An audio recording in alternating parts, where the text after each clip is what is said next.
네, 안녕하세요. 캐부자입니다. 시청하시기 전에 구독하기, 좋아요 부탁드립니다. 네, 오늘 아침에 캐나다 중앙은행에서 기준금리를 0.25%를 또 올렸습니다. 네, 뉴스에서 막 나오고 있으니까 다들 지금 다 접하셨으리라 생각이 들어요. 그래서 지금 결국은 4.5%가 됐습니다. 네, 이게 정말 마지막일지 아니면 더 올릴지 지금 뭐 많은 전문가들은 이게 마지막이 될 거다라고 예측을 하고 있어요. 왜냐하면 지금 CPI 지수가 캐나다 CPI 지수가 거의 9% 가까이 갔다가 이제 12월 달 6.3%로 떨어졌다고 합니다. 그럼에도 불구하고 근데 이게 뭐 가스나 이런 게 많이 떨어져 지금 다시 오르긴 하는데 좀 많이 떨어지다 보니까 물가가 조금 잡혔다라고 얘기는 하긴 했는데 근데 여전히 식료품 물가 우리가 정말 체감하는 식료품 물가는 사실은 정말 지금도 너무너무 비싸요. 그러다 보니까 그 중앙은행에서도 그리고 많은 전문가들도 여전히 곡물 가격, 빵, 제가, 제품, 그리고 식료품 뭐 이런 것들 그리고 고기 물가들 너무 비싸다. 그래서 아직은 잡히지 않았다라고 보고 있는 것 같아요. 그리고 어제도 제가 잠깐 말씀드렸었는데 지금 EI 쓰는 것도 지금 가장 낮다 그러잖아요. 그러다 보니까 이 경제는 한편으로는 지금 레이오프가 막 시작됐어요. 베이에서도 시작된다 그러더라고요. 한쪽에선 사람을 자르고 경제 위기가 있고 한쪽에선 더 많이 취업하고 있고 자 이건 RBC에서 나온 그래서 아마 기준금리가 이렇게 변할 거야라는 그 예상 그래프예요. 지금 우리가 2023년이 넘어왔잖아요. 그래서 작년보다 0.2 올려서 지금 현재 4.5%입니다. 근데 이거를 RBC에서는 아마 올해 내내 가지고 가다가 여기부터 2024년이 됐잖아요. 그래서 2024년부터는 그때부터는 이제 좀 조금씩 내리는데 한 방에 일단 0.5씩 내리네요. 보니까.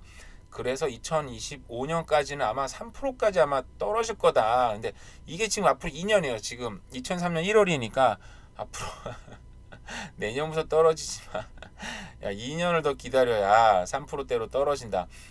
그래서 이때는 아마 뭐 부동산도 확실한 영향이 있긴 있겠네요. 그죠? 그러니까 올해까지는 아마 부동산이 침체거나 그죠? 가격을 유지한다든지. 근데 RBC에서는 올 봄에 아마 이게 막 안정이 되는 순간부터 사람들이 좀 사기 시작할 거다. 뭐 예측은 하긴 했습니다. RBC가 다 맞추는 건 아니지만 뭐 이런 식의 그래프는 정말 많은 전문가들이 그리고 다른 은행에서 지금 나오고 있어요. 그래서 아마 금리가 안정화가 되면서부터는 사람들이 다시 부동산에 관심을 가질 수도 있고요. 근데 저 가격에 살 수가 없으니까 좀 더 떨어질 수도 있겠다. 뭐 여러 가지 얘기가 나왔습니다. 네, 지금 1000불 이하로 해서 크루즈십을 타는 그게 광고가 나왔습니다. 광고가 아니고요. 그런 딜들이 나왔다고 합니다. 밴쿠버 출발입니다. 지금 사진에는 우리 잘 알고 있는 캐나다 플레이스죠. 캐나다 플레이스 그리고 여기는 이제 시버스 타는 곳이잖아요. 캐나다 플레이스에서 보면은 크루즈가 이렇게 쓰더라고요. 여기 한 대 쓰고 요 앞에도 쓸 때도 이게 작은 것들 여기 또 한 대 쓰고 옆에 또 쓰고 그래서 제가 네 대가 쓰는 걸 봤거든요. 아 저도 크루즈를 한번 타본 적은 아직 없고 평생의 소원 그래도 한 번이 크루즈 한번 타보고 싶다라는 생각을 하는데 그래도 밴쿠버는 크루즈가 출발하는 도시예요. 제가 옛날에 좀 관심이 많아서 뒤져보니까 밴쿠버에 출발해가지고 전 세계 여행하는 것도 있고 저기 미국으로 파나마 운하 통해 가지고 또 유럽으로 가는 것도 있고 여기서 가장 많이 출발하는 거는 알래스카 가는 겁니다. 알래스카 빙하 투어. 알래스카의 앵커리지까지 뭐 가는 것도 있고 중간중간 그 기착지에 도착하는 것도 있고 그리고 저는 이제 개인적으로 관심이 많은 건 이제 하와이 가는 거를 좀 물론 비행기 타고 가는 것도 좋겠지만 이게 크루즈를 한번 타고 가보고 싶다라는 그런 개인적인 소망이 있긴 한데 네, 여기 보시면은 하와이 가는 게 나왔습니다. 그러니까 이게 두 명 해가지고 1980불이에요. 그러니까 한 명당 990불인 꼴인 거잖아요.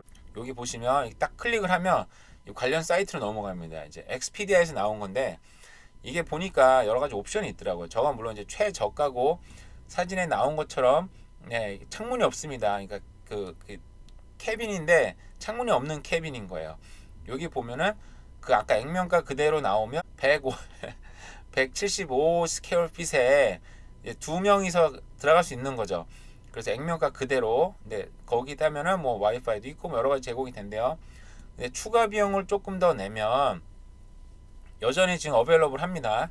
추가 비용을 좀 내면 디파짓 좀 줄고 그리고 선상에서 쓸 수 있는 돈도 좀 더 주고 뭐 이런 게 옵션들이 쭉 있더라고요. 그래서 최대 옵션을 뭐 여기 109불까지 더 늘릴 수 있으면 여러 가지 옵션이 더 나온다고 해요. 그래서 이게 아직은 어베일러블 하고요. 그리고 출발이 올해 9월 25일입니다. 그러니까 일단 사놓고 저때 휴가를 맞추면 돼요. 좀 더 이제 어베일러블한 사람들, 휴가를 낼 수 있는 사람들인 거겠죠. 제가 볼 때는 이제 비시즌은 제 여기 분위기가 굉장히 좀 빡빡해가지고 쉽지 않은데 아마 캘거리에서 일할 때는 저거 사정 얘기하면은 그냥 휴가 내줄 것 같은데 거기 조금 그래도 릴렉스하게 플렉서블 했었으니까. 근데 저도 보니까 자세히 봤거든요. 근데 이게 저는 갔다가 돌아오는 건 줄 알았더니 그게 아니더라고요. 자, 밴쿠버 출발해서 여기 보시나요? 밴쿠버 출발 시애틀 경유해서 자 호놀룰루 갑니다. 끝이에요. 7일 동안. 네, 그래서 돌아오는 건 알아서 알아서 다시 돌아와야 되는 거예요. 그러니까 저 비용에다가 하와이에서 밴쿠버로 다시 돌아오는 비행기 가격까지 더해져야 되니까. 근데 편도니까 좀 비쌀 수도 있어요. 그러니까 여기서 좀 더 비싸고 당연히 뭐 또 부대 비용도 들어가겠죠. 여러 가지 엑스트라 머니가 들어가겠죠. 저도 잘 모르지만 그래서 아마 이거 좀 이거보다 비싸다. 네, 그렇습니다. 네, 이게 맥도날드에서 커피를 줬는데 이게 밴쿠버 일어난 일이에요. 그 뚜껑을 제대로 안 닫혀가지고 팔목, 허벅지에 화상을 입어가지고 네, 맥도날드 상대 소송했다고 합니다. 근데 여러분 지금 맥도날드라는 기업이 세계적인 기업이다 보니까 그런 어떤 그 법무팀도 어마어마하거든요. 그래서 사실 이런 데를 상대로 해서 뭔가 소송을 진행한다는 건 소송한 사람도 보통 사람도 아니고 네, 보통 일반 그냥 이렇게 뭐 연락 그냥 변호사 연락해서 소송하기 여기가 안 됩니다. 제가 알기로 정말 유명한 그런 그 로펌을 써야지 싸울까 말까 할 거예요 아마. 네, 이게 중국계인 것 같은데 이분도 보면은 자, 정신건강 지원 관련 업무를 맡고 있다고 합니다. 이게 이분도 좀 굉장히 나름대로 전문직인 것 같고요. 그래서 보면은 화상으로 인해 육체적 고통을 받았고 자, 휴유 장애로 화상을 입었는데 휴유 장애까지 생겼대요. 아니 뭐 비난하는 게 아닙니다. 소득과 미래 가사 노동 능력 또한 상실했다. 그러니까 이거 화상을 입어서 가사도 일도 못한다. 그래서 의료비, 재활비 등 소송을 청구했다고 합니다. 근데 이런 소송은 사실은 저도 이런 거 뭐 잘 모르지만 제가 알기로는 정말 이게 싸우려고 하는 게 아니라 이제 이 정도 내가 금액을 소송을 걸었으니까 우리 적당하게 이제 딜을 치자 이런 식으로 이제 많이 가는 거겠죠 사실은. 근데 맥도날드에서도 자기네가 싸울만 하면 그냥 바로 눌러버릴 텐데 뭐 어떻게 될지 모르겠지만 이런 소송이 있다고 합니다. 예전에 스타벅스에 들어갔다가 바닥이 미끄러서 넘어져가지고 70억을 소송을 상대로 했어요. 그래가지고 한 반 정도를 받았다고 제가 기억이 나긴 하는데 정확하진 않지만 그래서 네, 그 스타벅스 상대로 소송을 거는 것도 어마어마한 일인데 아마 뭐 확실하게 뭐 잘못된 부분이 있었나 봐요. 근데 이런 거 아닌 이상 정말 이런 거 생각하면은 일반 사람들은 소송 걸다가 그냥 파산할 확률이 굉장히 높습니다, 사실은. 네. 네, 대학생도 피해갈 수 없다. UBC 기숙사 임대료를 8%까지 인상한다고 합니다. 네, UBC도 대학교도 장사하는 곳입니다. 네, 학문을 가르치긴 하지만 거기도 등록금을 받고 대학교 운영을 해서 돈을 벌지 못하면 대학교 문을 닫아야 되거든요. 그러다 보니까 네, 뭐 당연히 인상을 해야 되는 거죠. 근데 8%는 굉장히 큰 인상범이긴 하네요. 네, 팬데믹 2년 동안 임대료를 상승하지 않았대요. 나름대로 인생을 하지 않다가 물가가 너무 비싸졌으니까 인건비도 비싸지고 그래서 어쩔 수 없이 또 뭐 8%를 인상을 하는 것 같아요. 그러니까 결국은 뭐 시장이나 이런 인플레이션 계속 됩니다. 그죠? 이런 거 우리가 인플레이션이니까 싸워야 되는 거죠. 우리가 돈을 더 많이 벌든지 더 많이 세이빙을 하든지 더 아껴 살든지 아니면 인플레이션을 싸울 수 있는 그런 자산들을 확보해 가지고 인플레이션 똑같이 계속 또 우리 자산을 우리 소득을 늘려가면서 인생을 평생 살아야 됩니다. 이게 어쩔 수 없는 것 같아요. 저도 참 우리 세상은 왜 이럴까 생각 많이 해봤었는데 이렇게 살지 않는 우리 부모님도 그렇게 살았고 저희도 그렇게 살고 있고요. 우리 자녀들 또한 이런 세상에 살 거기 때문에 이런 곳에 정말 평생 또 경쟁하면서 싸워가면서 살아가야 되는 인생인 것 같아요. 네, 갑자기 쓸데없는 얘기. 네, 생각이 났습니다.